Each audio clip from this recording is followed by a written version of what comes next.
Yes, nkwanirizaako nnyo mukwano gwange yonna gy'osinza okuba ng'otuwuliriza kutegeeza nti okola kyamaanyi nnyo okwekumira ku mayengo gano. Sette RCC ow'e Masaka leero kabadde kaweddemu oluvannyuma lw'okwasanguza ku mukutu gwe ogwa social media ogwa Twitter ng'agezaako okuduulira ekibiina kya National Unity Platform ku mbeera eriwo. Kutegeeza nti oli ku Yugi Update TV kw'osinza okuba ng'otuwuliriza era weebale nnyo okwekumira ku mayengo gano. Gwagala otweyungako kira wansi waliwo ekigambo subscribe kikoonemu ojja kuposola bulungi nnyo otweyungako ddala bulungi nnyo. Sette RCC Hussein avuddeyo n'ayasanguza ku mukutu gwe ogwa social media n'ayita abakulembeze ba National Unity Platform ng'ebali abalagajjavu ku mbeera y'okufa kwa Muhammad Sseggirinya. Muhammad Sseggirinya yafudde olunaku olw'eggulo era nga amaze ebbanga eriwerako ng'apookya n'ekirwadde mu ddwaliro. Okuva Muhammad Sseggirinya we yalondebwa ng'omubaka wa Parliament, emyaka 2 yagimala mu kkomera, emyaka emirala 2 agimaze ng'ali mu kujjanjabwa na kirwadde.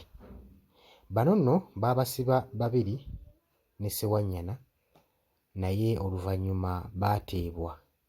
Baasibibwa ku musango ogwali gugezaako bavunaanyizibwa ogwali ogw'ebijambiya e Masaka ogwafiiramu abantu 26 ne kitwalibwa ku likodi nti Sseggirinya ne Ssewanyana be baali emabega wa kikolwa kino, of which ensi yonna yonna kyemanyi nti nno bano tebeenyigirangako mu kikolwa kino wadde n'akamu n'ak'eddagala.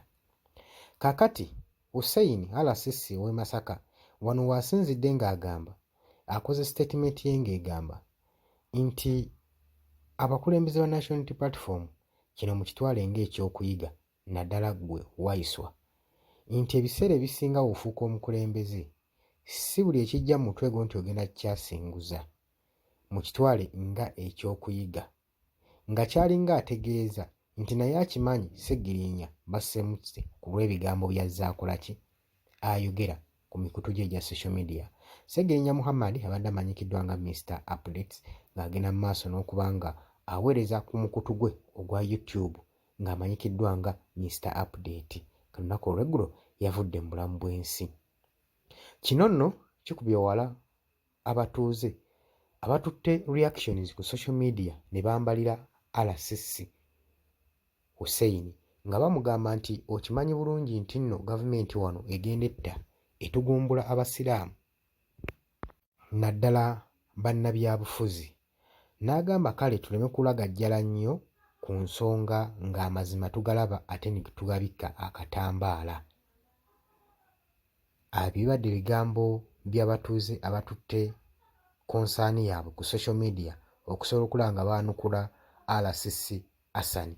Bamugambye nti nno beeramu n'okuswala olw'ensonga nti nno Muhammad Sseggirinya yava mu ddwaliro ng'apookya n'ebiwundu n'ekirwadde era ekitegeerekese nti nno ekirwadde ekimusse yava nakyo kuva eri mu kkomera, kye kirwadde ekisse Sseggirinya. Ate ng'era okusinga okunenya ekibiina kya National Unity Platform, gavumenti yeesaanidde okunenyezebwa olw'okusiba okuggalira Muhammad Sseggirinya mu kkomera emyaka egyo gyonna ng'ate mulwadde. Simanyi ggwe ndowoozayo ku nsonga eno. Nkwaniriza nnyo mu comment section, jangu commentinge, jangu likinge, jangu sharinge. Kutegeeza nti gwagala otuyungako mu comment section kiri ali wansi wali ekigambo subscribe kikoonemu ojja kuba osobola bulungi nnyo otweyungako. Mbagala nnyo, mweraba.